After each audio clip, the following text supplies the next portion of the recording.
A friendly desert community where the sun is hot, the moon is beautiful, and mysterious lights pass overhead while we lay open-eyed, watching it all.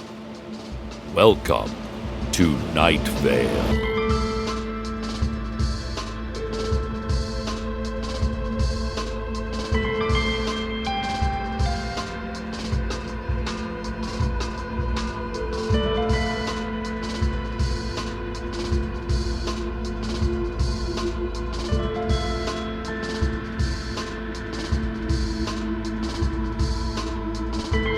The City Council reiterated for the 1,874th consecutive day that the dog park is off limits for both dogs and humans.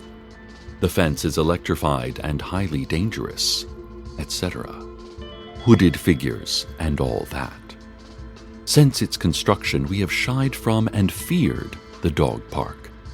The dog park is neither a park nor for dogs. So what does it even mean to call it a dog park? Why do we use language that means one thing to describe something that is entirely else? I don't know what the word for that place the City Council calls the dog park, but I do know it's time to start searching for that word, and once found, to use it boldly. The angels, who I can now say are angels and will say are angels because they are angels, held a memorial for old woman Josie in her house. Everyone in town came, overcome with a feeling that finally they could look at these beings and recognize them for what they were. Even the city council attended the memorial, but refused to make eye contact with anyone. Of course, this positive, concrete identification only led to more mysteries. For if these are angels, then where did they come from? And what does that mean for us? Even now we find that we cannot voice these questions, not because we are not allowed, but because we cannot find the words to ask. Instead, we ate cake and drank coffee in the living room of old woman Josie, which was once just that, a place she lived. Now, it is only a room. One by one, we laid our hand on the angel's hands, and in that moment of contact, each of us, in turn, found ourselves weeping. As the party wound down, we all heard a soft pop outside. It was the light bulb on old woman Josie's porch, burning out. A man who I know very well came into my house today, which is also his house. He laid his head with its perfect and beautiful hair upon my shoulder and crossed his arms over his perfect and beautiful lab coat. I embraced him. We are creatures of touch, humans, and we retrieve so much meaning and happiness from contact. I have become too complacent, he said. When I came here, I understood this town as scientifically fascinating, and then gradually it became my day-to-day life. I could no longer see the strangeness, but only my home. We are all guilty of that, I said. But I am a scientist, he said. Well, I said, we have all been scientists at one point or another in our lives. Just a reminder to all the parents out there, let's talk about safety when taking your children out to play in the scrublands and the sand wastes. You need to give them plenty of water, make sure there's a shade tree in the area, and keep an eye on the helicopter colors. I asked my best friend and brother, Steve, to talk me through which helicopters belong to which organizations. Obviously, the black helicopters belong to the world government, although I had not realized until Steve laid it out for me how closely they are also associated with the lizard people. The blue ones are Sheriff's Secret Police, The pink ones are the new double secret police, and the ones painted with complex murals depicting birds of prey diving? Well, not even Steve knows what those helicopters are, nor what they want. On Steve's chart, those are just labeled with the word "Run," and then a few hundred exclamation points. A commercial airliner flying through local airspace disappeared today, only to reappear at the 5th hole of the Sagebrook Pines Private Golf Club and bulk supplier. This disrupted all golf activities badly, as well as scaring a family of 4 who were perusing bulk paper towels offered at a discount price in a nearby sand trap. I feel, for the first time, that I can articulate that this airliner had flown into some other universe, those divisions being particularly thin here in our quaint little community. This also is the cause of things like dead relatives occasionally joining us for breakfast, or the shimmering skyscrapers and crowded cities that appear for flashing moments in the sky. Of course, it also could be the handiwork of the East Night Vale Cacti, the basketball team at the new East Night Vale Elementary School. Those scamps are always pulling pranks. Could they transport a large plane through multiple universes? Who am I to say? But probably yes. For shame, East Night Vale. For shame. My husband and our town's friend and protector, Carlos, called a town meeting. He thought we hadn't checked in with each other in a while and wanted us to have a moment where we came face to face and saw those faces and remembered that we are all real and all affect each other. Erica and Erica of the newly acknowledged Angels brought corn muffins, which were inedibly salty. They explained that angels just can't get enough salt. Dana Cardinal was there, not as our mayor, but as a citizen, one who is so young for the responsibility that has been thrust on her. Tamika Flynn was there, not as a city council member, but as a citizen, one who is so young for the responsibility she has seized with an army of loyal and extremely well-armed teens. Please see my upcoming editorial on why millennials are always joining armed teen militias. Ugh, millennials. Carlos reminded us that we are, by far, the most scientifically interesting town in the country, and we joined hands and nodded because, boy, don't we know it. We have clear eyes now. We see ourselves for who we are, but more importantly, we see each other. We are still a community.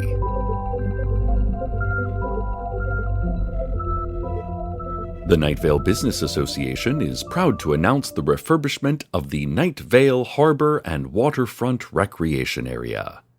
Now, you might remember that these facilities have always been absolutely beautiful, eco-friendly, and with a pedestrian-focused design. However, they have suffered poor attendance due to the complete lack of water in the desert. But this is where things have changed, the Night Vale Business Association said in a press release that they drunkenly sung in unison out in my yard last night. The recent problems we had with other universes intruding on our own resulted in a great deal of pain and loss. But it has left us with an ocean. This ocean is only visible from the Waterfront Recreation Area's boardwalk, and viewed from any other angle, the area still appears to just be the usual sagebrush and rocks. Carlos said he doesn't understand how this window into another world works and warned that no one should attempt to touch the ocean, for we do not know what lurks within it. But, he said, there could be no harm in a sunset stroll along the boardwalk, listening to the soft hiss of the retreating waves. The local chapter of the NRA is selling bumper stickers as part of their fundraising week. The stickers are made from good, sturdy vinyl, and they read, "We genuinely do not value human life." Cute! Carlos and his scientists, like Luisa and Nilanjana, are renewing their investigation into the house in the development of Desert Creek, out back of the elementary school, the house that doesn't actually exist. "It seems like it exists," muttered Carlos, "like it's just right there when you look at it, and it's between two other identical houses. So it would make more sense for it to be there than not." But, he says, it is actually a doorway to another world, a world he himself was once stuck in for a year. There seem to be secrets about that year he is keeping to himself. Maybe someday we will learn what they are.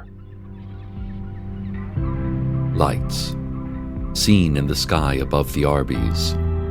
Not the glowing sign of Arby's, something higher and beyond that. One night, years ago, two people, scared and vulnerable and loving and ready, came together for a quiet moment under that sky. And I pretended at the time to understand the lights. But a big part of recognizing the world for what it is recognizing when you have no idea. Invaders from another world, harbingers of future terror, a fragment of another universe fading into our own above reasonably priced lunch meat? Maybe any, maybe all, maybe none. But here is what I do know. The lights are, among other things, a part of my memory, and a part of my marriage, and a part of my love. They are a piece of my past, and I don't need to understand them to understand that. Ladies and gentlemen, the past is here, and it's about 100 feet above the Arby's. Carlos and Luisa say that the monitoring station near Route 800 is recording wild seismic shifts, even as our ground remains completely still. He suspects that this might be because multiple universes are colliding, creating earthquakes that are undetectable in the third dimension. Picture all worlds intertwining, he said, and here we are in the coil, the friction of every possibility coming into contact, shaking the very structure of chance and fortune, he said.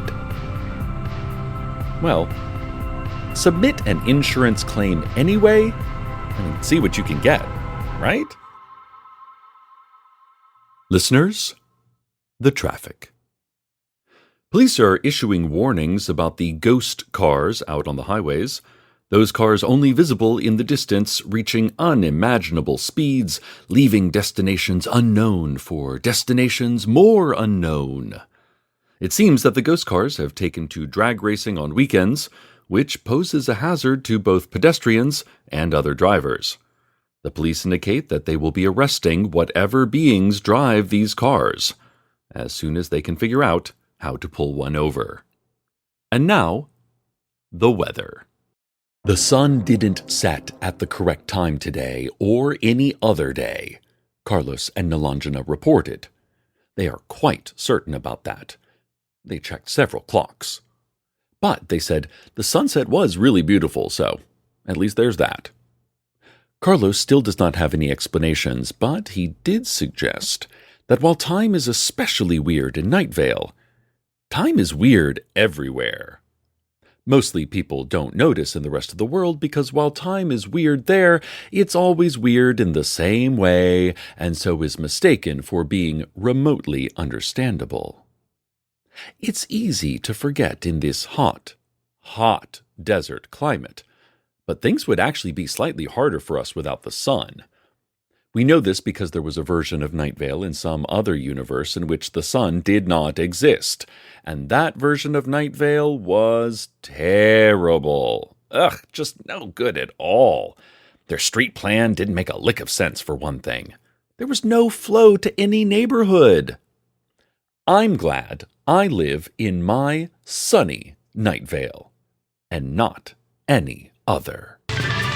The City Council would like to remind you about the tiered heavens and the hierarchy of angels. The reminder is the Council is grumpy that all of this is not forbidden knowledge. But due to the new laws, they are required to inform you that the angels have made all of that information available. Stop by the house where the angels live if you want to pick up a free packet outlining exactly how all of that is organized. While the packet itself is free, it is likely the angels will ask to borrow $5. They tend to do that. Over at the Desert Flower Bowling Alley and Arcade Fun Complex, Teddy Williams, its owner, reported the startling news that there is nothing under the pin retrieval area of Lane 5. As you may remember, there has been a tiny city of warlike people under the bowling alley for several years now, which has caused some trouble, although not a lot of trouble, because they were very tiny people. But now there is just a hole in the earth under the pin retrieval area, an empty space containing only my own memories of a night that someone I loved almost died before I had a chance to truly love him. So, good riddance to whatever that town was. Carlos, perfect and beautiful, came into our studios during the break earlier, and we ate lunch together out of Tupperwares. He had some sort of blinking box in his hand covered with wires and tubes. When he put it close to the microphone, it sounded like a bunch of baby birds had just woken up, really went crazy. He asked if I remembered it. He had brought it by on the first day we had met. He had told me that it tested for materials, but he wasn't actually sure what materials it tested for. He had just wanted an excuse to come by and talk to me. Anyway, he said, I thought it was a nice memento back when we were fumbling awkwardly toward this life we share. But, he added, it's a real instrument that is detecting some actual materials of some kind, so there is a good chance that everything about this studio is deeply dangerous. Please be careful. Then we fed Koshek, the cat floating in one of the bathrooms here at the station. Carlos pointed out, cats don't float. I stared at Koshek, having never really thought about that. After a bit, I said, "This one does." Carlos smiled, petted Koshek between the eyes, and went back to his work, and I went back to mine. This is my work, listeners. My work is to speak to you all, to talk you through the day, to murmur you into the night. Settling in to be another clear and pretty evening here in Night Vale, this weird town. I hope all of you out there have someone to sleep through it with. I know I do. Good night, listeners. Good night.